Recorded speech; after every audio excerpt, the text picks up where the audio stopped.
warahmatullahi wabarakatuh. Kita sambil menunggu untuk dosen datang ke room ini, di sini saya ada informasi untuk teman-teman yang sudah hadir di room pada pagi hari ini. Di sini sudah muncul ya, bisa dilihat di sini ada infak tutorial UPI ya.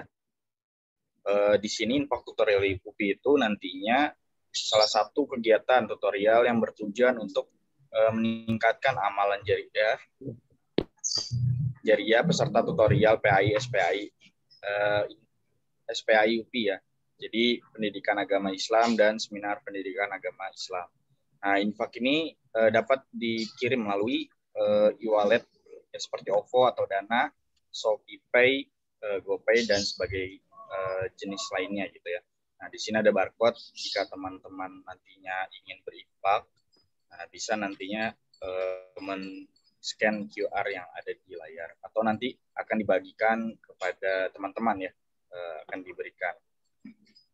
Lalu dari infak ini pun nantinya akan digunakan ya. Yang pertama itu untuk beasiswa tutorial. Nah, untuk yang mengontrak tutorial semester sekarang ya, untuk semester genap ya kalau sekarang itu. Nah, itu bisa ikutan beasiswa tutorial. Terus juga nanti kita ada tutorial peduli. Nah, nantinya dari infak teman-teman di sini nanti kita salurkan dari dua kegiatan tersebut. Nah, mungkin barangkali ada yang mau berinfak, bisa nanti boleh sambil mengambil di scan ya. Barangkali ada yang mau langsung berinfak atau nanti kita akan scan, kita akan berikan juga si kode QR. Untuk teman-teman juga yang sudah masuk di room, jangan lupa untuk mengganti namanya dengan NIM dan nama, NIM _ nama ya. Nah, nanti juga akan ditampilkan untuk tata tertibnya.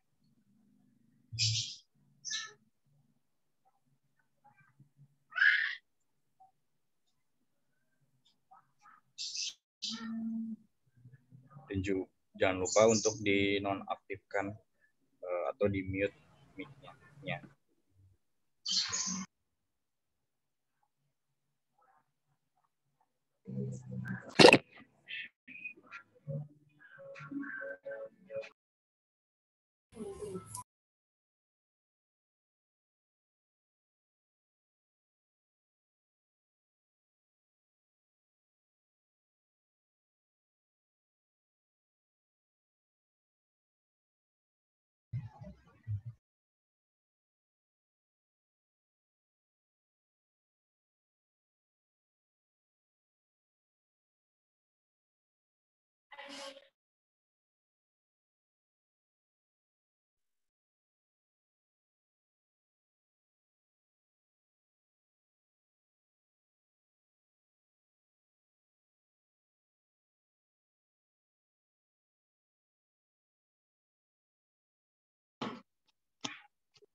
Oke, saya bacakan juga ya, terkait dengan tata tertib di kuliah 2H tatap muka daring tutorial PAI itu. Semoga teman-teman di sini bisa menyimak. Yang pertama itu peserta wajib mengganti nama akun dengan ketentuan NIM _ nama. Lalu peserta menggunakan pakaian hitam putih, untuk akhwat memakai hijab berwarna putih. Lalu peserta harus memasuki ruang meeting 15 menit sebelum kegiatan pekanan berlangsung. Dan selanjutnya ada peserta tidak diperbolehkan untuk meninggalkan ruang Zoom sebelum kegiatan berakhir. Selanjutnya ada peserta on kamera. Ya. Disarankan untuk on kamera dan harus itu ya. Dan mematikan mic-nya selama kegiatan kecuali dipersilakan oleh pengurus.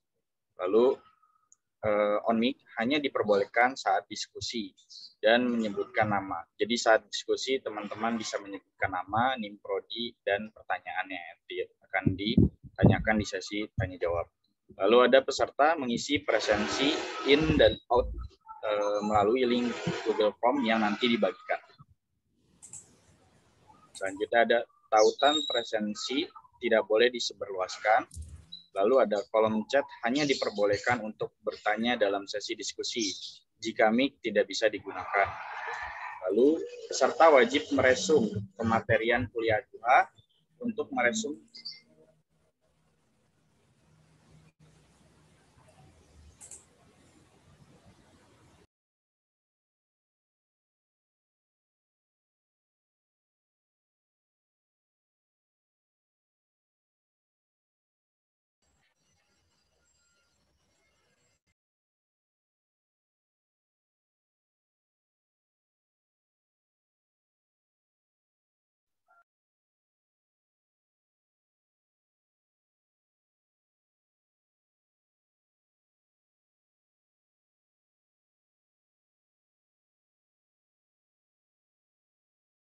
Oke, mohon maaf tadi ada kendala.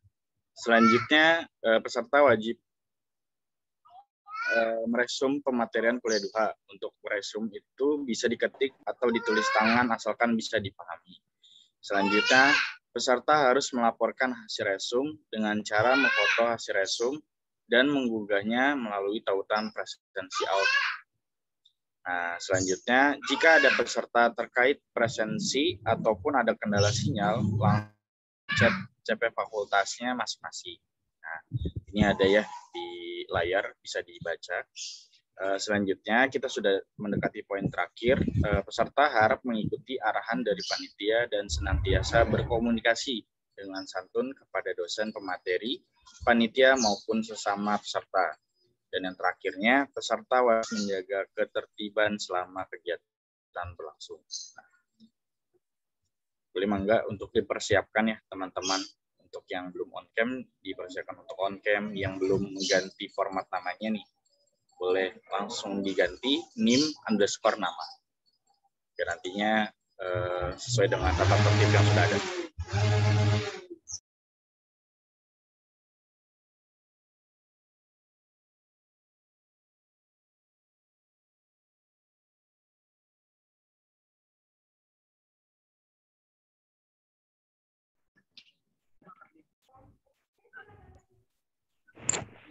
Assalamualaikum Pak Iman. Selamat pagi Pak. Waalaikumsalam warahmatullahi wabarakatuh. Sehat Pak kabarnya? Alhamdulillah. Alhamdulillah. Sehat Ki? Alhamdulillah Pak, sehat juga. Alhamdulillah. PPT sudah sampai ya? Sudah Pak. Oke. Punten Kang Malik. Saya ini gunakan handphone karena di laptopnya masih ada gangguan terus nih. Nggak apa-apa ya? Iya. Nggak apa-apa Pak. Kameranya ya Pak ya? Iya. Nampaknya harus ke Kominfo tutorial nih, harus banyak dirukiah nih. Jangan bilang di lem biru. Iya. Hebat. Bapak boleh dimulai? Sok aja dimulai. Baik.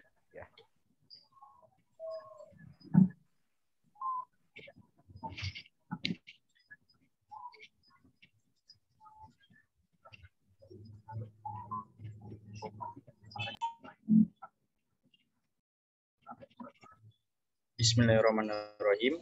Assalamualaikum warahmatullahi wabarakatuh. Waalaikumsalam warahmatullahi wabarakatuh. Alhamdulillahirabbil alamin. Segala puji kita haturkan kehadirat Ilahi Robbi atas rahmat dan hidayahnya yang telah mempertemukan kita pada hari ini, tepatnya Sabtu 13 Maret 2021. Dalam acara Pekanan Kuliah 2 Tatap Muka Daring Tutorial PAI DPU Universitas Pendidikan Indonesia semester genap 2021.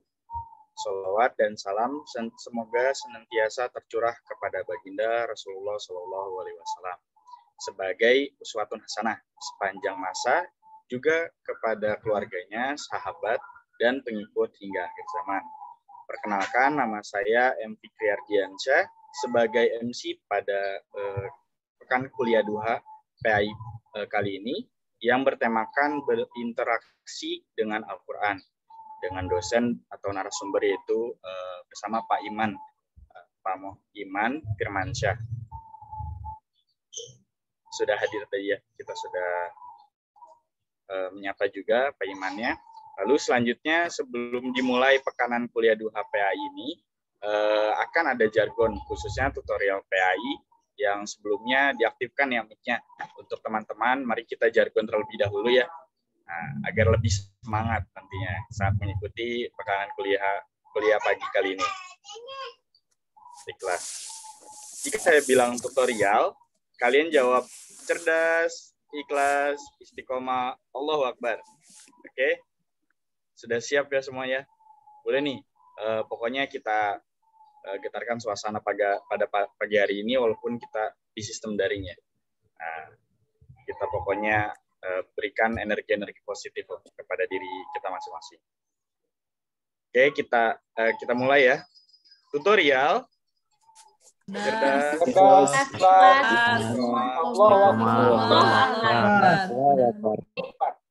Alhamdulillah nih. Semua peserta atau teman-teman di sini sudah semangat ya untuk mengikuti pekanan hari ini. Selanjutnya mari kita simak pematerian mengenai berinteraksi dengan Al-Quran oleh dosen atau narasumber dari Bapak Muhammad Iman Firmansyah, MAG. Waktu dan layar dipersilakan. Mohon untuk operator ditampilkan PowerPoint. Mohon maaf, ada CV ya. Boleh ditampilkan CV-nya?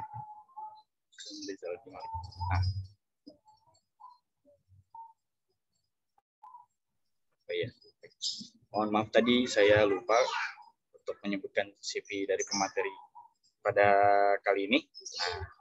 Di sini saya izin membacakan ya Pak terkait CV-nya. Untuk nama Iman Firmansyah, SPDI, MAG. Untuk nomor induk pengajar 19/80/820/820/1404/1001. Pangkat atau jabatan atau golongan penata lektor (3C). Instansi IPAI FPIPS UPI. Tempat atau tanggal lahir Garut, tanggal 8 tahun 1981. Alamat Jalan Seroja 3, Komplek Bumi Rancaekek, Kencana Blok 13, nomor 10009 Kabupaten Bandung. Untuk nomor teleponnya itu bisa dilihat ya, 0852 2084 131. Untuk emailnya muhiman.712@upi.edu. Untuk riwayat pendidikannya, di sini beliau menempuh pendidikan saat di universitas itu untuk sarjana S1-nya itu di IAIN Bandung. IAIN Bandung, tahun lulusnya 2003, jurusan Pendidikan Agama Islam. Untuk S2-nya beliau menempuh di UIN Bandung untuk magisternya. Untuk tahun lulusnya 2010, jurusan Pendidikan Agama Islam. Boleh sudah dilanjut? Terlalu banyak. Sudah ya Pak. Ya, mungkin soalnya luar biasa juga ya Pak Iman. Mari kita dengarkan saja mungkin ya Pak pematerian Pak Iman. Baik. Enggak Pak, dipersilakan. Terima kasih. Ini luar biasa ya, Fikri itu cendekiawan masa depan yang dimiliki UPI saat ini, dan mudah-mudahan nanti Anda juga sama memiliki jejak yang sama. Bismillahirrahmanirrahim. Assalamualaikum warahmatullahi wabarakatuh.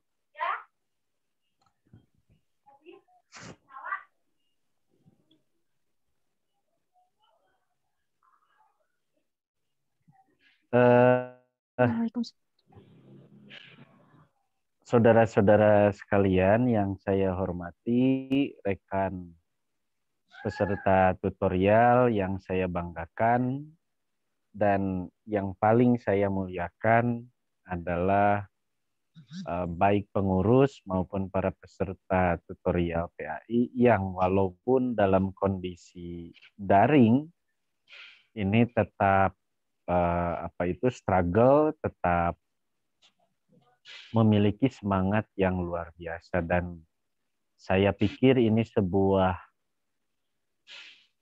semangat yang luar biasa, dan saya sangat mengapresiasi apa yang telah Anda semua perjuangkan untuk memiliki satu derajat yang dikatakan oleh Allah dalam surah Ar-Riyad berkaitan dengan orang yang senantiasa meningkatkan derajat disiplin diri karena ilmu.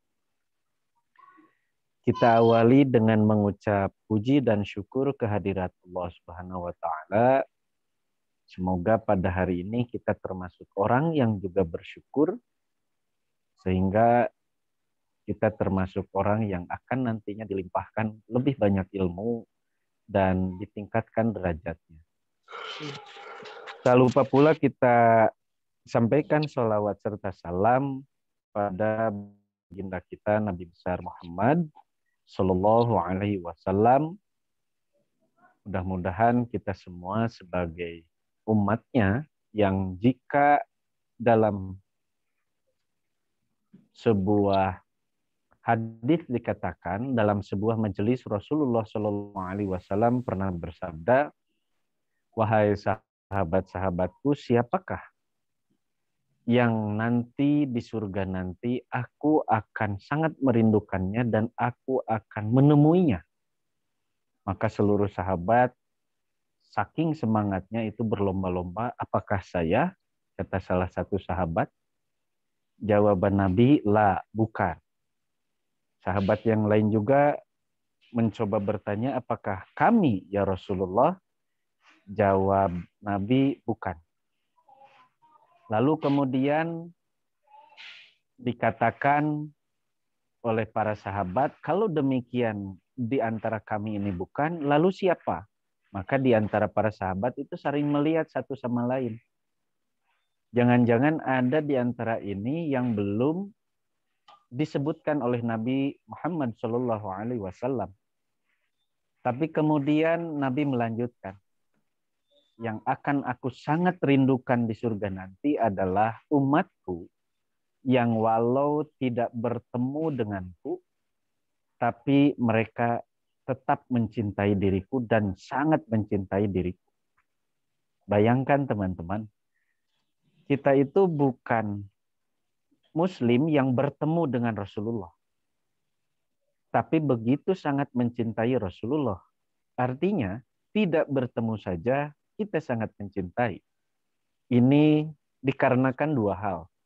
Yang pertama adalah karena memang pribadi Rasulullah Shallallahu Alaihi Wasallam yang perlu. Nah, di sini gua bakal mengajar. Baik, kita lanjutkan. Oke, jadi langsung. Yang walaupun kita bertemu di sini adalah role model dari Rasulullah, dan di lain sisi bahwa kita juga memperoleh hidayah yang luar biasa. Oleh karena itu kita berdoa semua, semoga pada hari ini kita termasuk hamba yang pandai bersyukur kepada Sang Khalik dan menjadi umat yang senantiasa mencontoh role model kita Nabi besar Muhammad Sallallahu Alaihi Wasallam. Dan jangan lupa setiap hari kita dawamkan membaca hamdalah, kemudian membaca sholawat di setiap aktivitas. Karena hakikatnya ada kita membaca itu dalam kondisi yang sedang lalai, sehingga kita tidak mampu kemudian mendawamkan kalimat-kalimat seperti itu. Oleh karena itu, mari kita beristighfar. Semoga kita semua senantiasa termasuk orang yang senantiasa mengingat Allah sebagai hamba yang bersyukur dan mencontoh Rasulullah sebagai umat yang akan mencontoh teladannya. Karena sebagaimana hadis qudsi mengatakan, aku ini tergantung pada sangkaan hambaku. Begitu kata Allah dalam hadis qudsinya, jika umatku datang dengan berjalan, maka aku akan datang menemui hambaku dengan cara berlari. Bila umatku datang dengan cara yang panjangnya, satu hasta, maka akan aku datang kepadanya dengan janji yang sangat cepat, lebih dari satu hasta itu. Oleh karena itu, mari kita bersyukur, alhamdulillah, dan mari kita senantiasa bersolawat. Allahumma sholli ala Muhammad. Hari ini saya memperoleh sebuah tema yang sangat menarik, berinteraksi dengan Al-Quran. Saya Muhammad Iman Firmansyah, dalam kali ini tidak ingin menjadi satu sumber saja dalam Anda menggali nilai-nilai Quran, tapi lebih tepatnya kita berdiskusi saja pada pertemuan ini. Karena bisa jadi di antara Anda keilmuannya ada yang lebih, namun akan lebih lengkap jika satu konten ini kita gali dalam berbagai persepsi. Silakan dilanjut.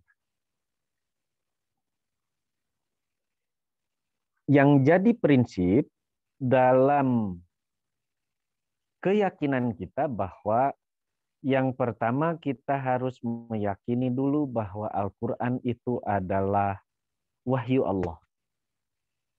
Itu prinsip pertama. Yang kedua, yang harus jadi prinsip bahwa Al-Quran itu adalah kalam Allah. Dan yang harus jadi prinsip bahwa Al-Quran itu diturunkan Allah melalui malaikat Jibril kepada Rasulullah. Itu yang harus jadi prinsip sebagai grand teorinya. Bahwa yang pertama, kita bisa berinteraksi dengan Al-Quran memang karena Al-Qurannya ada. Lantas, mengapa Al-Quran itu bisa ada? Maka ini kembali ke grand strateginya bahwa Allah telah menurunkan Al-Quran sebagai wahyu. Dan kemudian melalui malaikat Jibril dan kemudian disampaikan kepada Rasulullah, sehingga Nabi Muhammad pada saat itu berubah statusnya bukan sebagai Nabi saja, tapi sebagai Rasul, artinya penyampai pada kita semua. Jadi ada beberapa grand teori yang penting. Yang pertama, yakini dulu bahwa Al-Quran itu sebagai wahyu Allah. Yang kedua, yakini bahwa Al-Quran itu adalah berisi firman atau kalam Allah.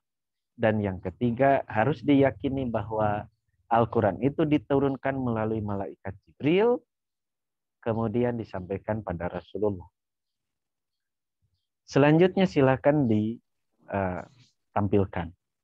Oleh karena itu, karena keyakinan dari strategi ini, kita akan banyak menemukan berbagai nama-nama lain Al-Quran di dalam wahyu Allah itu sendiri. Sebagaimana Allah mengungkapkan nama-nama lain itu dalam firman-Nya. Yang pertama, ada yang disebut dengan Al-Huda atau Basyarah. Ini terdapat dalam surah Al-Isra ayat 9. Al-Huda adalah petunjuk, sehingga kalau di sini ya Fikri ada yang namanya Huda, Muhammad Nurul Huda, sudah Muhammad luar biasa, kemudian Nurul itu cahaya, Huda, waduh cahaya petunjuk luar biasa. Kemudian ada Basyarah, Basyarah itu pengingat atau semacam penjelas, ini luar biasa. Yang kedua Az-Zikra, Az-Zikra ini adalah sebuah nama yang dinisbahkan bahwa Allah menurunkan Al-Quran ini sebagai pengingat dalam Al-Hijr ayat 9. Kemudian sebagai Furqan, pembeda, ini terdapat dalam surah Al-Furqan ayat 1 misalnya. Kemudian ada Alkitab sebagai kumpulan dari bacaan-bacaan, kemudian Mau'izah sebagai pelajaran, kemudian al-hukm ini sebagai pemutus atau sebagai hukum, al-hikmah, syifa, bayan, an-nur, ar-rahman, dan lain sebagainya. Tentunya saya sangat meyakini Anda semua akan banyak mendapatkan nama-nama lain itu dalam berbagai tulisan para ulama. Ini hanya 11 contoh, sehingga yang nomor 12 saya tulis dan seterusnya. Silakan dilanjut ke slide selanjutnya. Oleh karena itu, mengapa sih harus ada Al-Quran? Saya kira ini semacam, kalau meminjam istilah kepemimpinan, ada yang namanya primus inter pares. Apa primus inter pares itu? Ketika menjadikan sesuatu, maka syaratnya harus ada jadi sesuatu itu. Walaupun kata-kata itu ada dalam perihal kepemimpinan atau pemilihan pemimpin, tapi saya pikir ini cukup relevan jika kita menganalogikan bahwa jika Allah menciptakan manusia ke dunia ini, maka juga harus ada semacam guideline, semacam aturan-aturan yang jelas, yang bisa menjadi pedoman bagi manusia. Oleh karena itu, inilah yang disebut dengan hakikat filosofi fungsi dari Al-Quran. Banyak para ulama menyebutkan, tapi saya ingin menyebutkan beberapa saja di sini berkaitan dengan waktu yang disediakan. Yang pertama, Al-Quran adalah sebagai sumber pokok ajaran Islam. Siapapun tidak bisa mengingkari agama-agama yang lain pun terhadap Al-Quran. Tidak bisa dipungkiri bahwa Al-Quran adalah sumber pokok bagi ajaran Islam. Dan bagi Muslim apalagi. Sehingga yang membedakan mana Muslim dengan yang bukan Muslim selain sholat adalah ketika ia meyakini tentang Al-Quran. Dan bukan yakin saja, maka ia praktekkan dalam kehidupan ibadah ritual dan dalam kehidupan ibadah sosial. Itu sehingga ini tepat jika salah satu fungsi Al-Quran adalah sebagai sumber pokok ajaran Islam. Tutorial. Pesantren. Yang kedua, fungsi Al-Quran adalah sebagai petunjuk bagi manusia. Huda yang disebutkan tadi. Ketika manusia memiliki akal, maka beberapa kali Allah menyebutkan kata-kata bahwa agama diperuntukkan untuk orang yang berakal. Bukankah beberapa isyarat disebutkan bahwa Al-Quran itu mengandung isi-isi untuk orang-orang yang berpikir, afala tatafakkarun, kemudian afala ta'qilun, dan lain sebagainya. Ini menandakan bahwa Al-Quran mengandung petunjuk, tapi petunjuk akan bisa digali ketika manusia menggunakan akalnya. Teringat sebuah video yang saya saksikan di sebuah salah satu channel YouTube. Saya melihat ada seorang mu'alaf yang ketika dia berkebangsaan Singapura, masih sangat muda. Dia seorang non-muslim awalnya, kemudian dia bersekolah di Australia, sehingga kemudian dia merasa ragu dan menjadi agnostik, orang yang tidak memiliki agama dan ragu, sampai kemudian dia berkenalan dengan seseorang, dan seseorang itu adalah seorang muslimah. Sampai kemudian dia dan lain sebagainya. Di suatu saat belum yakin terhadap Islam, dikabarkan neneknya meninggal dunia. Baru dia merenung. Ketika perjalanan sejauh ini, apakah kemudian ada orang yang bisa menghentikan kematian? Ketika perjalanan sudah sampai sejauh ini, adakah kemudian orang yang bisa mengatur kematian? Maka kemudian renungan-renungannya itu sampai pada satu kesimpulan bahwa sesungguhnya hakikatnya ada yang mengatur itu. Sampai kemudian dia melihat, bercengkrama, dan banyak menggali tentang isi kandungan Al-Quran. Dan dia menemukan di sana banyak kaidah-kaidah bahwa Al-Quran ini sebagai perenungan bagi orang-orang yang berpikir. Sampai akhirnya di suatu malam dia bermimpi, dia anggap itu mimpinya sebagai sebuah bayang-bayang saja atau bunga tidur. Kemudian keduanya dia mimpi juga, sampai akhirnya dia memutuskan untuk mempelajari kedua kitab. Dan betapa kaget ketika membuka Al-Quran, dia memperoleh satu ayat tentang bagaimana di surah Al-Hajj, bagaimana seorang ilmuwan atau orang yang berilmu ini, bahwa Al-Quran diperuntukkan untuk orang yang berilmu. Dan kemudian dia buka juga dalam surah lain, dia menemukan hampir persis sama sebagai jawaban dari surah Al-Hajj. Yang kalau kita telusuri ini ada dalam tafsir tahlili berkaitan dengan penjelasan ayat dalam satu surat dijelaskan melalui surat lain dalam ayat lain. Betapa kaget pada akhirnya dia menjadi muslim dan memutuskan dengan keyakinan dia menjadi muslim. Setelah menjadi muslim, dia mengatakan dengan testimoninya bahwa saya merasakan ketenangan yang luar biasa. Dan saya yakin Al-Quran itu bukan ciptaan Muhammad. Artinya apa? Mudah-mudahan kita menjadi orang yang yakin seperti itu. Jangan menjadi kita justru muslim. Yang dari sejak lahir juga muslim. Yang ketika ditanya apa agamanya adalah muslim. Yang ketika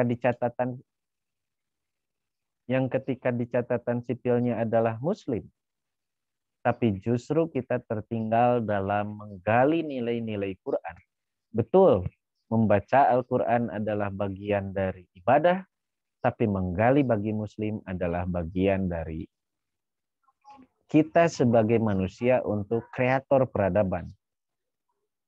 Ingatkah kita semua dari cerita Habibie, bagaimana ketika sekolah di Jerman dahulu kala, menurut cerita almarhum, bahwa ada seseorang yang lebih pintar darinya, yang ketika dia intip ternyata luar biasa. Bahwa mereka justru mempelajari Al-Quran secara sembunyi-sembunyi, karena memahami di Al-Quran itu memiliki kandungan yang luar biasa. Itu kita berdoa, semoga kita termasuk muslim yang mendapatkan petunjuk dari Al-Quran itu. Yang ketiga, Al-Quran berfungsi sebagai peringatan dan pelajaran bagi manusia. Ini luar biasa. Sebagaimana tadi disebutkan bahwa akan ada kehidupan dan akan ada kematian. Innalillah wa inna ilaihi roji'un. Saya suatu hari bercita-cita tidak ingin menjadi atau tidak ingin berkuliah di YIN. Karena pandangan saya pada saat itu saya lebih mementingkan bagaimana cara menyembuhkan ibu saya yang sakit. Terus dan terus sakit begitu ya ibu saya. Sampai saya bercita-cita saya harus menjadi dokter. Luar biasa. Jujur saya tidak terlalu banyak paham tentang agama. Dan karena saya ingin bercita-cita menjadi dokter, ingin menyembuhkan ibu saya. Yang saya pahami waktu itu bahwa Al-Quran itu adalah sekedar bacaan saja. Dan bahwa setiap orang bisa menafsirkan Al-Quran secara bebas. Jujur, itu sebelum saya berkenalan dengan seseorang yang sudah saya anggap guru walaupun itu teman saya ketika saya kuliah di YIN. Tapi nampaknya Tuhan berkata lain. Ketika kemudian saya daftar di salah satu fakultas kedokteran, diterima iya, tapi nampaknya keuangan tidak memungkinkan. Dan pada saat itu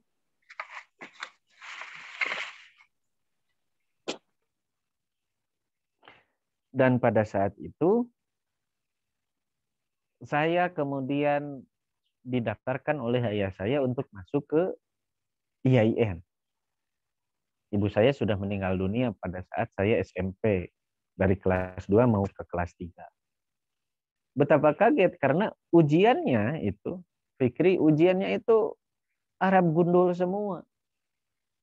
Saya yang waktu itu dari SD umum, SMP umum, SMA umum, hanya sekolah agama diniyah biasa, merasa kaget.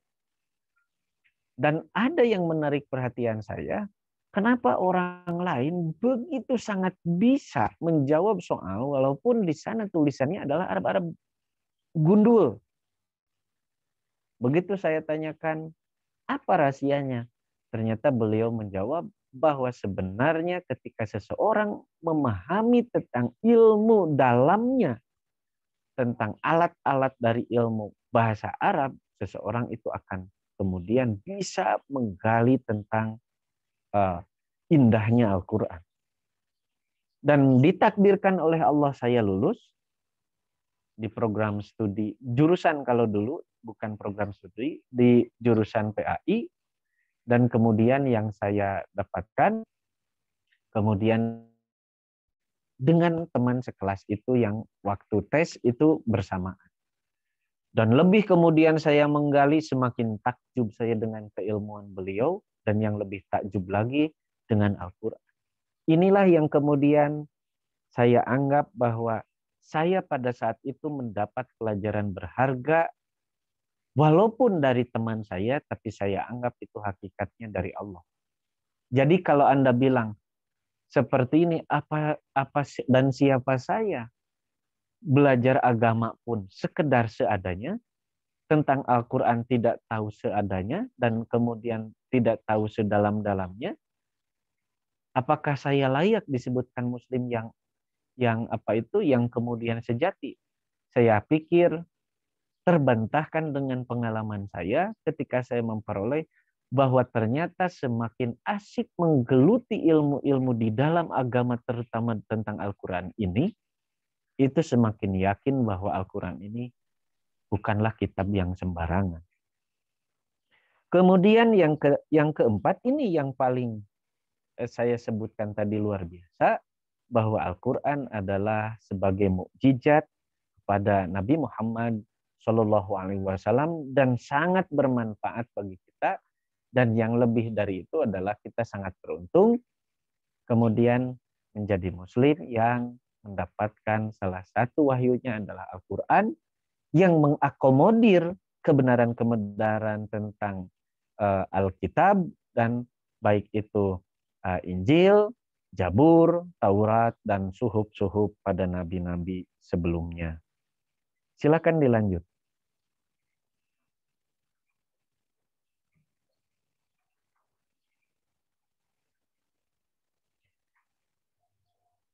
Teman-temanku yang paling saya muliakan dan saya hormati, oleh karena Al-Quran itu sebagai mukjizat, sebagai petunjuk, maka kita harus juga memahami agar kita mampu berinteraksi dengan Al-Quran secara baik.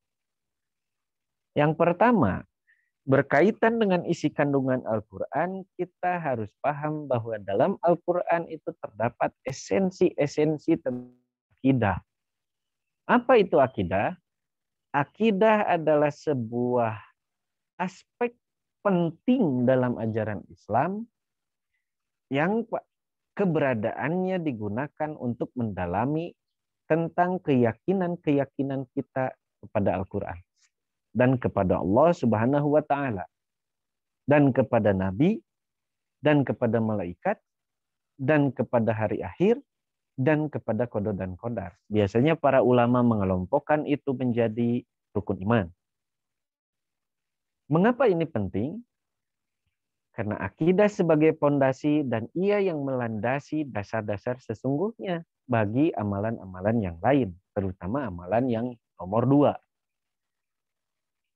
Implementasi dari kekuatan akidah akan terlihat dari ketaatan ibadah. Kita bagi ibadah itu sebagaimana para ulama membagi menjadi 2 bentuk ibadah. Yang pertama ada ibadah mahdoh, yang kedua ada ibadah ghair mahdoh. Keyakinan kita yang kuat akan terlihat ketika kita dipanggil oleh Allah, diseru oleh Allah dengan panggilan suara azan. Itu contoh yang sederhana. Akankah kita bersegera untuk mendirikan sholat? Atau kita malah berleha-leha atau bersantai-santai dengan panggilan itu? Ungkapan saya tadi bukan untuk melaksanakan sholat. Tapi ungkapan tadi yang saya sebutkan adalah segera mendirikan sholat. Kenapa demikian?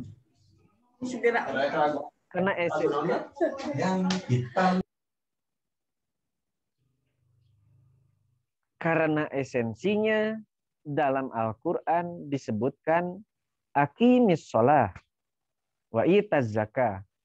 Kenapa bahasanya aqimis sholah? Aqimis sholah di sini bermakna dirikan sholat. Begitu jumhur ulama. Mengapa dirikan sholat? Maka mendirikan sholat itu bermakna hakikat yang mendalam. Inna sholata tanha anil fahsya'i wal munkar. Itu maknanya. Bahwa sholat itu mencegah pada perbuatan keji dan munkar. Jadi, jika muslim masih melalaikan, masih apalagi melakukan perbuatan-perbuatan munkar, masih melakukan perbuatan-perbuatan yang berdosa, artinya secara hakikat dia sudah melaksanakan sholat, karena memang melaksanakan sholat, dan terlihat melaksanakan sholat, dan terhitung. Misalnya kalau berjamaah misalnya dengan yang lain melaksanakan sholat, tapi esensi dari filsafat atau filosofi mendirikan sholat itu belum dilakukan. Karena esensinya adalah inna sholata tanha 'anil fahsya'i wal munkar. Jadi kalau kita melihat di televisi ada ayah yang bunuh anaknya atau seorang anak yang karena meminta sesuatu yang sepele atau meminta sesuatu karena kesungguhan hobinya pada orang tua yang ketika orang tua tidak memiliki materi untuk membelinya, tidak segan-segan dia melukai orang tuanya, bahkan membunuh. Sehingga kata tetangga ketika ditanya, bagaimana kepribadian anak ini? Tetangga misalnya mengatakan, anak ini rajin sholat kok. Kalau puasa dia rajin. Camkan baik-baik. Rajin sholat, rajin kemudian berpuasa, itu masih dalam esensi filosofi melaksanakan sholat. Belum pada mendirikan sholat. Karena jika sudah pada esensi dirinya mendirikan sholat, dia akan tahu hak dan kewajiban sebagai anak ketika berhadapan dengan orang tuanya. Jika paham tentang hak dan kewajiban orang tua, anak kepada orang tua, maka kita patut membaca bagaimana sejarah dari Nabi Ismail dan Nabi Ibrahim alaihissalam. Ini makna terdalam tentang bagaimana Al-Quran memberikan contoh. Yang ketika yakin, Nabi Ibrahim mengatakan pada Ismail bahwa bermimpi harus menyembelihnya. Apa yang dikatakan Nabi Ismail? Silakan. Kalau itu betul dan kalau ayah yang kemudian bermimpi itu pasti suruhan Allah. Begitu kata Nabi Ismail. Tapi kemudian ujian akidah dan keyakinan itu Allah ganti dengan yang lain. Sehingga pada saat ini digantikan dengan syariat ibadah kurban.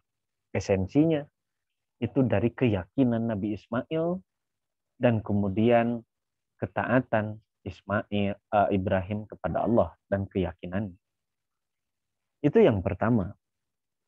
Yang kedua, esensi dari isi kandungan Al-Quran itu adalah ibadah yang ibadah sosial.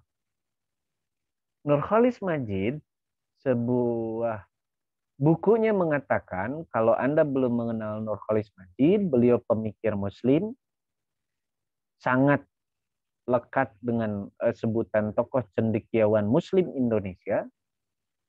mengemukakan bahwa dalam salah satu bukunya, jika digali dalam Al-Quran sesungguhnya akan menemukan ayat-ayat yang berkaitan dengan ibadah sosial akan lebih banyak daripada ayat-ayat yang mengatur hubungan tentang ibadah makhluk pada Allah secara mahdoh. Bayangkan teman-teman, bagaimana seseorang tidak mampu berpuasa tapi gantinya itu dengan fidyah. Bayangkan teman-teman, bayangkan bagaimana orang yang tidak mampu melakukan ibadah mahdoh tapi kemudian kafaratnya dengan ibadah ghair mahdoh. Ini tentang ibadah sosial. Sehingga konsekuensinya dalam keyakinan Islam, terutama dalam hakikat taubat, ada perbedaan cara taubat ketika orang bersalah langsung kepada Allah dan ketika orang itu memiliki kekeliruan dan kealfaan yang berkaitan dengan sesama manusia. Jika dia bersalah pada Allah, dia bisa langsung bertaubat, memohon langsung pada Allah. Tapi sayangnya ketika berdosa pada sesama manusia, Allah belum memaafkan sebelum manusia yang kita sakiti atau yang kita dosai itu belum memaafkan. Saya sampai sekarang terus mengingat-ingat perjalanan hidup saya.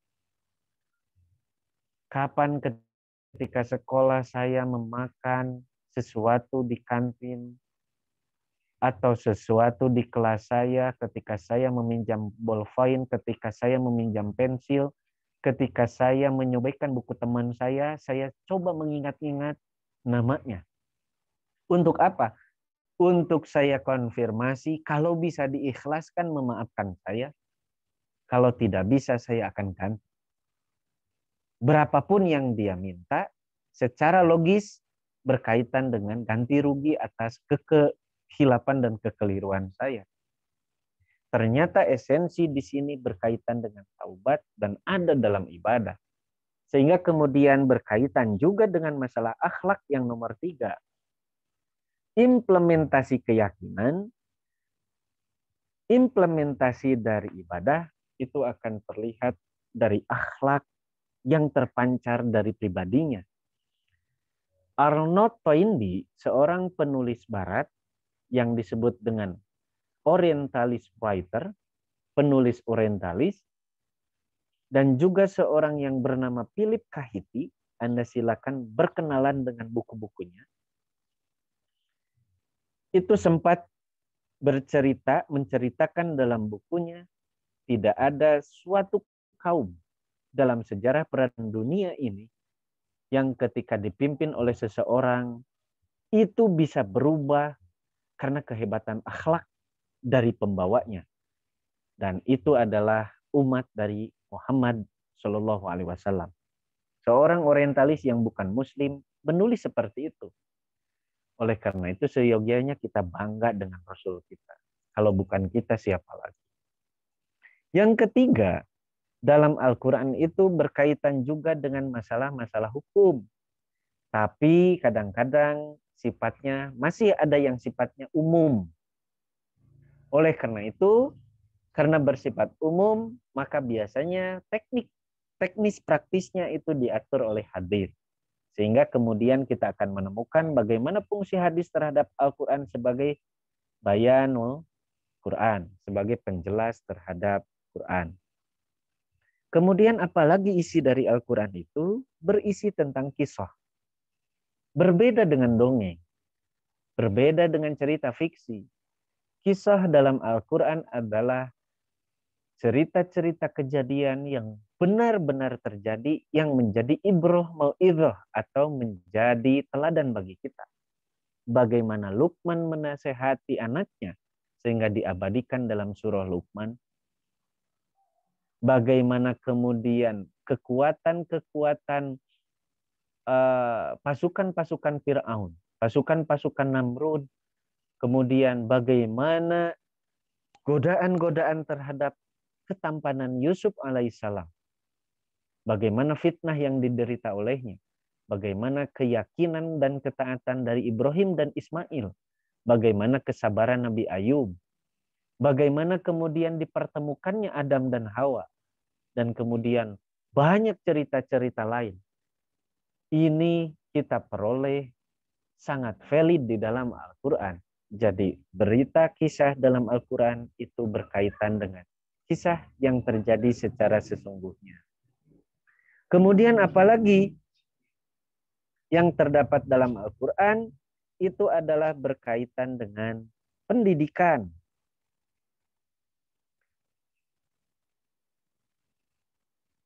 Kalimat pembuka, karena dalam Al-Quran itu bukan kata, tapi kalau kata itu dalam Al-Quran, dalam bahasa Arab itu disebut kalimat.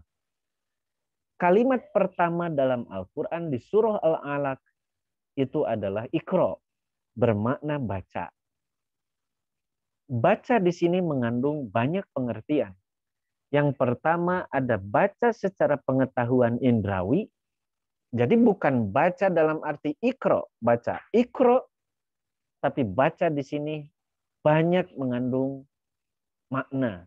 Yang pertama ada membaca secara indrawi sehingga menghasilkan pengetahuan. Namun demikian, apakah cukup dengan membaca secara indrawi? Nampaknya dalam beberapa teori tentang persepsi ini tidak cukup. Karena orang harus meningkatkan tingkat bacanya menjadi baca pemahaman. Yang ketiga, sampai pada level gradasinya atau tingkatannya pada membaca penilaian. Saudara-saudaraku yang saya banggakan, Fikri yang saya muliakan sebagai host kali ini, apa sih membaca indrawi itu? Adalah sebuah pengetahuan yang diperoleh dari sumber utamanya indrawi. Jika disepakati bahwa indrawi itu ada 5, karena disebut panca indera, maka kita akan menemukan bagaimana kedahsyatan mata, bagaimana kedahsyatan indera perasa, indera peraba, indera pengecap, yang jika seseorang memakan sesuatu akan terasa pedas atau manis, itulah pengetahuan yang sifatnya indrawi. Mengapa disebut indrawi? Karena bisa jadi ketika indranya agak terganggu, maka rasa-rasa itu akan tersamarkan, bahkan tidak ada. Disinyalir, indikasi orang terkena COVID salah satunya adalah kehilangan indera penciuman. Artinya bahwa apa? Artinya ada relativitas kebenaran pengetahuan berdasarkan membaca secara indrawi. Ini esensinya. Bagaimana Al-Quran mendidik kita supaya kita menjadi Muslim yang memiliki hakikat yang luar biasa. Ketika kita melihat lebarnya rel kereta api, bukan panjangnya, saya pikir kalau panjangnya sangat jauh terbentang, tapi indera akan membaca pada titik mana rel itu seperti seolah bertemu. Tapi hakikatnya rel itu tidak akan pernah bertemu. Indrawi kembali jatuh pada hukum relativisme indrawi. Dan dalam pandangan kejauhan seolah-olah kita menemukan rel itu bertemu atau bersatu. Artinya apa? Kita tidak cukup hanya memahami Al-Quran dalam pandangan-pandangan indrawi. Artinya apa juga? Karena kita terbentur pada hukum relativisme indrawi atau pada hukum kebenaran yang sifatnya semu dari indrawi. Apakah indrawi itu bisa lebih akurat? Dalam beberapa teori psikologi bisa lebih akurat jika dibarengi dengan instinktif yang sifatnya pengalamannya kuat. Contoh, seorang ibu akan gusar melihat bagaimana kelakuan atau pribadi anaknya ketika bergaul dengan teman yang lain. Seorang ibu akan melihat dengan siapa anaknya bergaul. Bukan indrawi lagi yang membaca pada saat itu, tapi indrawi sudah dikolaborasikan dengan instinktif seorang ibu. Oleh karena itu, sekali-kali tidak boleh kita menghardik ibu kita dengan bacaan ah, ih, ketika orang tua kita meminta sesuatu. Karena sesungguhnya tidak ada orang tua yang merasa takut miskin ketika memberi makan anaknya. Tapi banyak kita temukan bagaimana seorang anak yang takut miskin ketika dia memelihara orang tuanya yang sudah tua. Na'udzubillahi min dzalik. Mudah-mudahan kita termasuk orang yang sangat memuliakan orang tua dan dihindari dengan perilaku-perilaku durhaka pada orang tua. Yang kedua, karena membaca indrawi itu kadang masuk pada hukum relativitas, maka kemudian seyogianya kita membaca pada hukum, membaca pemahaman. Artinya apa? Gali sedikit demi sedikit apa yang dicantumkan dalam Al-Quran, bukan terjemahnya saja, tapi makna esensi yang terdapat di dalam kandungan ayat itu kita gali. Untuk apa? Untuk memperoleh pemahaman yang menyeluruh dan tidak parsial. Ketika orang kemudian melakukan sholat taraweh, misalnya begini, ini saya contohkan dalam hadis. Dan ada contoh sederhana yang kita bisa bongkar mengapa orang muslim banyak yang fanatik. Dan fanatiknya juga tidak berdasar dan tidak prinsip. Ketika orang menyebutkan bahwa yang sah dan benar, bahaya ketika bahasanya juga sudah seperti itu. Orang yang benar ketika sholat, dan sebentar lagi kita Ramadan, ketika sholat tarawehnya tidak sah kalau 2-3. Orang yang melakukan sholat 2-3 tidak sah kalau sholatnya tidak 23, tapi mereka yang sholatnya 11. Dan lain sebagainya. Orang yang seperti itu cenderung saya yakin, hakul yakin, banyaknya adalah mendengar secara indrawi. Dia tidak membuktikan dari mana dasar pemahaman mengapa 11 dan mengapa 23. Sehingga dalam suatu saat Aisyah radhiyallahu anha melihat Nabi salat pada malam bulan Ramadan dengan hitungan 2. Jumlahnya 8 dan ditutup dengan 11 rakaat. Hadisnya sahih, itu dari Aisyah. Siapa Aisyah? Itu istri Nabi.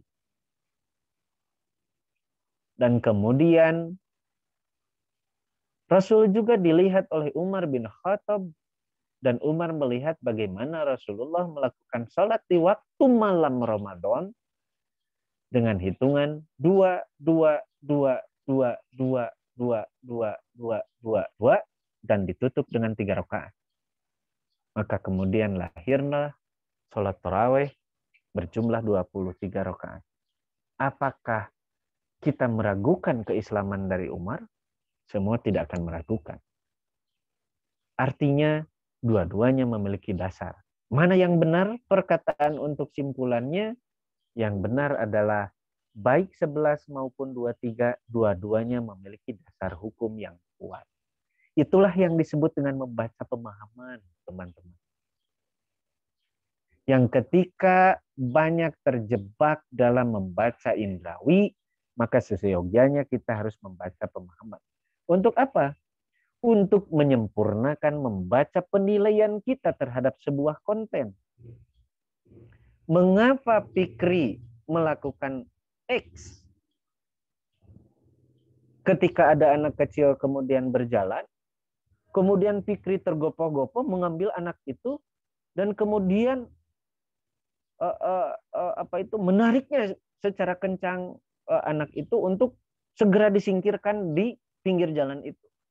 Jika orang hanya membaca indrawi, akan berkesimpulan, akan membaca penilaian bahwa Fikri orang yang kasar terhadap anak. Tapi begitu diperlihatkan secara real dengan slow motion yang luar biasa, ternyata pada saat itu diperoleh ada ular dekat di anak itu yang kemudian akan mendekati dan anak itu akan mendekat.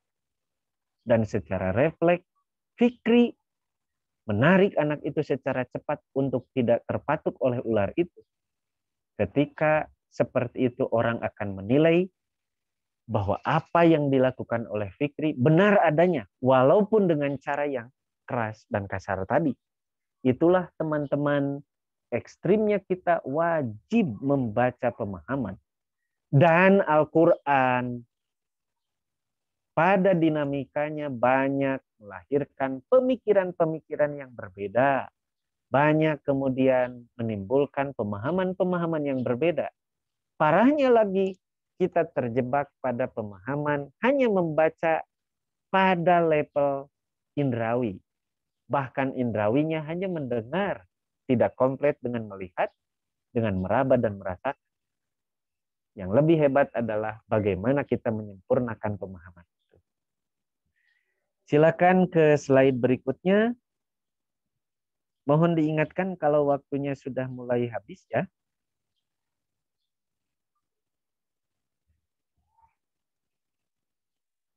Oke, teman-temanku yang luar biasa hari ini, inilah kira-kira akhir dari slide saya bagaimana berinteraksi dengan Al-Quran. Bahwa yang pertama, misalnya contoh Al-Quran menyebutkan tentang proses kejadian manusia. Jika Anda masih sedang sekarang itu membaca Al-Quran atau masih ada Al-Quran di sisi tempat duduk Anda, mari kita buka surah Al-Mu'minun ayat 12-14.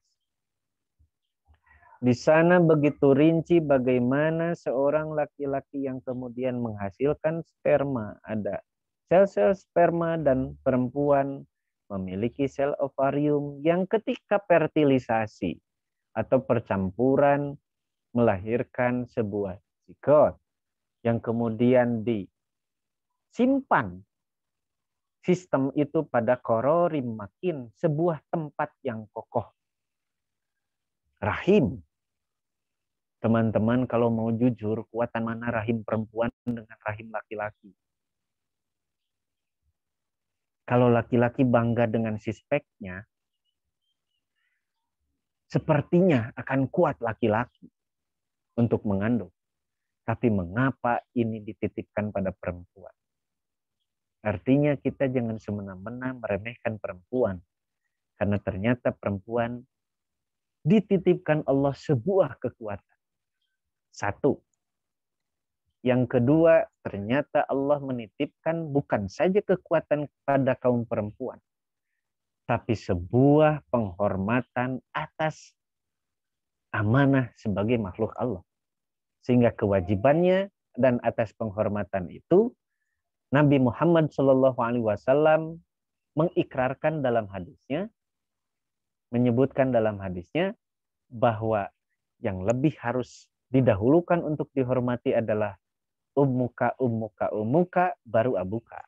Artinya ibu memiliki derajat penghormatan 3 kali lebih utama daripada seorang ayah. Ini menandakan bahwa dalam Islam juga menghargai adanya persamaan gender. Kemudian sampai akhirnya dalam surah Ar-Rahman itu dan juga dalam Al-Mu'minun, mohon maaf itu saya salah, bukan di Ar-Rahman. Ar-Rahman 33 itu tentang ilmu pengetahuan, tapi ini di Al-Mu'minun 12-14. Itu saya salah ketik. Itu sampai akhirnya keluar dengan bentuk tabiat, karakteristik yang baru. Walaupun fisiknya sama, walaupun kembar, ternyata karakteristiknya bisa jadi berbeda. Alhasil teman-teman, contoh yang kedua di sini ada masa iddah. Di surah Al-Baqarah ayat 234. Teman-teman pasti sudah memahami masa iddah itu masa tunggu. Bisa karena cerai atau bisa karena meninggal. Yang saya contohkan di sini karena meninggal. Bayangkan, kenapa harus perempuan yang kemudian memiliki masa iddah bukan laki-laki? Ternyata ini menjadi fokus kajian-kajian keilmuan. Sehingga ditemukan secara psikologis perempuan akan kembali psikologisnya mulai normal dan lain sebagainya, itu pada masa-masa melebihi bulan ketiga. Sampai bulan keempat, mulai secara psikologis dia mampu bangkit, dia mampu sedikit kemudian memiliki, kalau dalam bahasa anak gaul itu, move on untuk kemudian dekat kehidupan. Inilah yang saya pikir penting kita dalam Al-Quran ini adalah membaca pemahaman. Masih ada slide-nya atau sudah selesai? Oke, alhamdulillah. Itu saja yang bisa saya antarkan untuk diskusi. Saya kembalikan ke moderator. Dipersilakan Fikri. Baik, terima kasih Pak. Alhamdulillah, terima kasih banyak kepada Pak Muhammad Imam Firmansyah, SPD IMAG, yang telah menyampaikan materi yang sangat luar biasa ya dari teman-teman yang bisa kita simak bareng-bareng tadi ya, tentang berinteraksi dengan Al-Quran. Nah, sepertinya dari hasil tadi mungkin ada terpikirkan ya teman-teman, wah mau bertanya seputar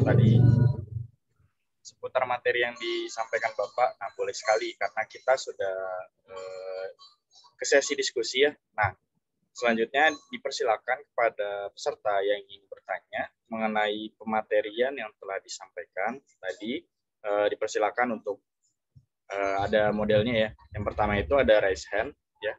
Selalu on mic jika sudah dipersilakan. Setelah itu yang selanjutnya itu ada metode fitur chat. Jadi kalau misalnya on mic-nya sedang tidak bisa bertanya lewat fitur chat. Dipersilakan, dan format itu NIM, nama, dan jurusan. Oke, untuk teman-teman apabila ada yang mau bertanya, dipersilakan.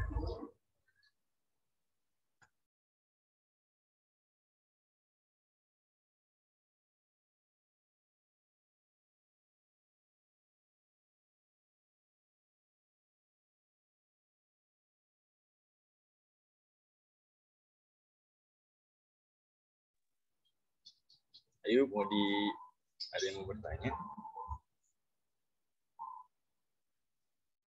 Atau sudah jelas nih?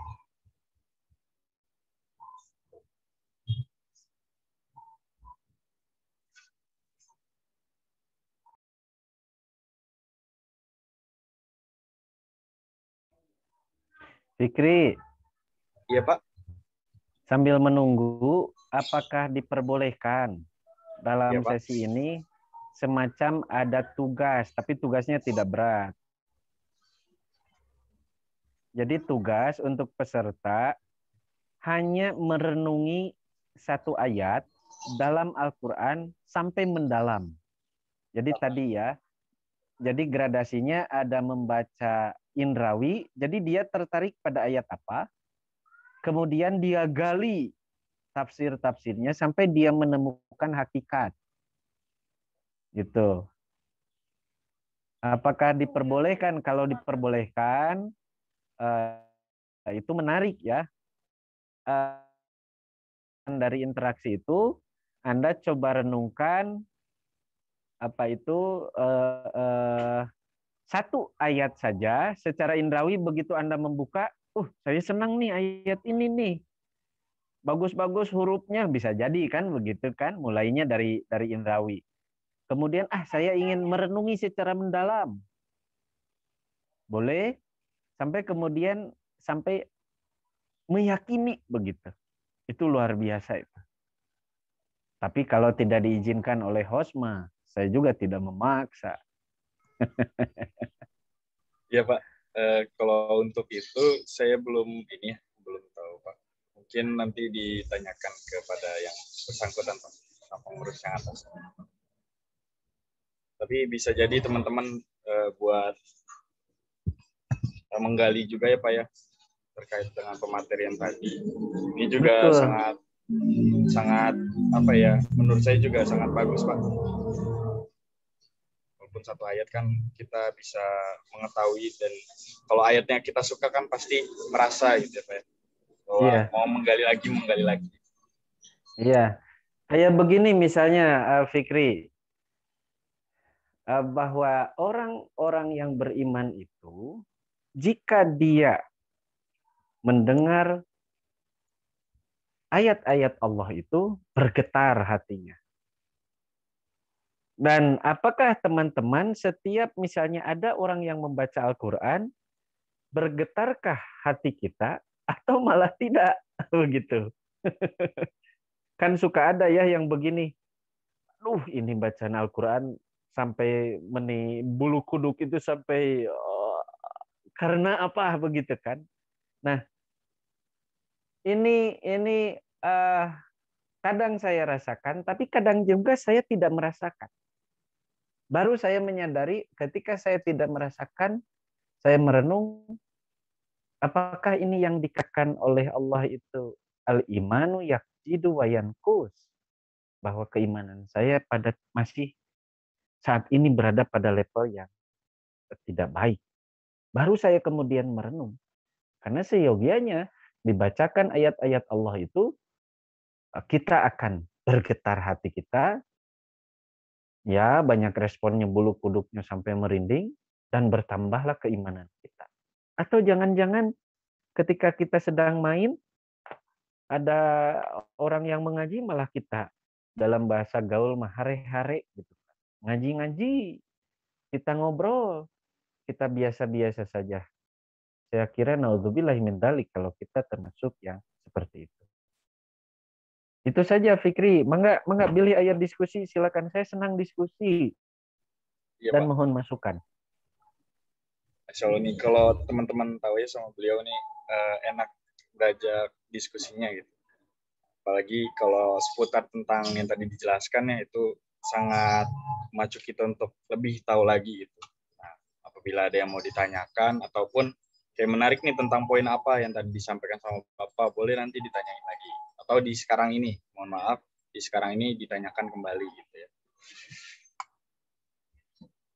Jika ada yang mau bertanya, boleh raise hand on mic dan juga boleh di fitur chat-nya. Nanti saya bacakan.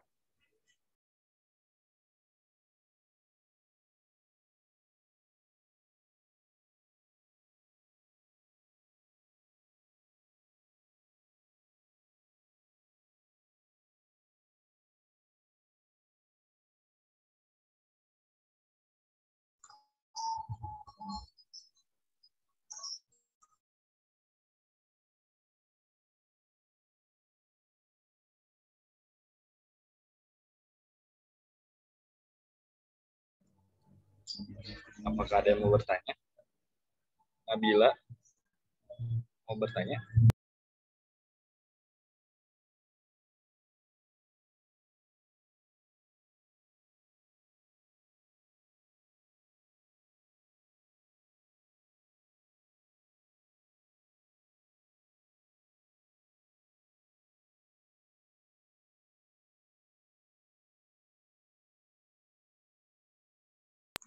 Oke, baik. Ada yang raise hand. Mangga untuk Justina Bilkis, dipersilakan untuk men-on-kan mic-nya. Assalamualaikum warahmatullahi wabarakatuh. Izin bertanya, saya Yusrina Bilkis dari Prodi MRL. Nah, kan Pak, biasanya juga suka ada ya seperti keutamaan misalnya membaca surat Al-Mulk sebelum tidur ataupun setelah Isya dianjurkan membaca Al-Waqiah. Nah, hal-hal tersebut bisa diketahuinya itu dari mana gitu Pak? Kenapa misalnya surat ini lebih baik dibaca waktu ini ataupun waktu itu? Maksudnya, terima kasih. Terima kasih, Srina. Jadi pertanyaannya mungkin dari surat yang seperti surah Al-Mulk, kenapa harus sih dibaca sebelum tidur, Pak? Terus juga tadi ada anjuran ya untuk setelah sholat Isya itu kita membaca, dianjurkan untuk membaca surah Al-Waqiah. Nah itu anjurannya itu dari mana sih Pak? Seperti itu Pak. Baik, Fikri suka begitu? Saya Al-Mulk Pak, suka Pak. Maksud saya begini, kalau baca Al-Mulk nggak jadi masalah. Tapi kalau suka begini enggak. Ini sepertinya ada hantu nih. Iya. Sepertinya ada hantu, kita baca ini. Oh, saya belum pernah, Pak. Jangan ya. Iya. Jadi ternyata teman-teman semua nih yang para peserta yang saya banggakan, dalam satu sisi ada seperti itu dan kita bisa gali dalam hadis, dalam kitab-kitab hadis. Silakan ditulis. Saya sekarang bacakan beberapa kitab hadis yang insya Allah kata Profesor ahli hadis itu memiliki derajat yang dipercaya, yang dapat dipercaya. Yang pertama, Anda bisa silakan. Sekarang itu bisa kita download kok, sudah tersedia di aplikasi online. Dan saya juga dapat KS penyelesaian. Sekarang malah dapat si Maktabah Syami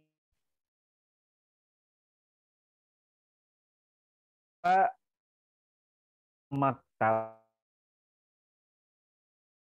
di sana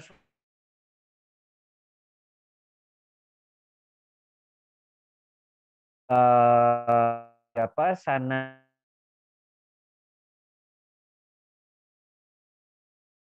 sahabat waktu sampai tabiin itu sampai Rasulullah. Nah, sampai diketahui derajat hadisnya bagaimana, siapa perawinya, kualitasnya, perawinya, kedobitannya, sampai terakhir apakah hadis ini bisa dijadikan hujah atau tidak. Nah, itu sudah ada ya aplikasi yang namanya Maktabah Syamila.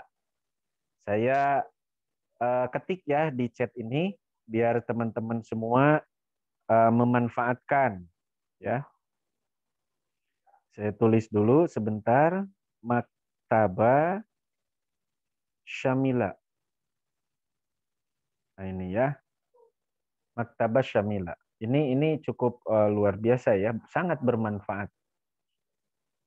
Nah, itu siapa tuh yang buka? Ini Rizaldi ya? Iya, Pak. Rizaldi, Pak. Oh, iya, luar biasa. Nah, itu ya.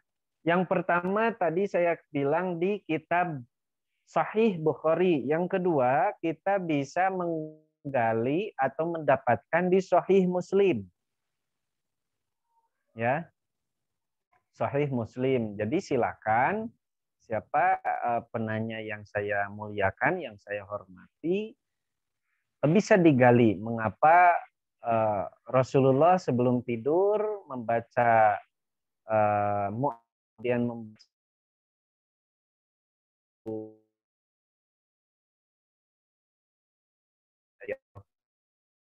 bermimpi buruk harus seperti apa, itu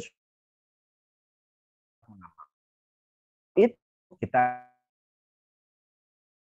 Kenapa? Karena petunjuk Rasulullah itu langsung dari Allah melalui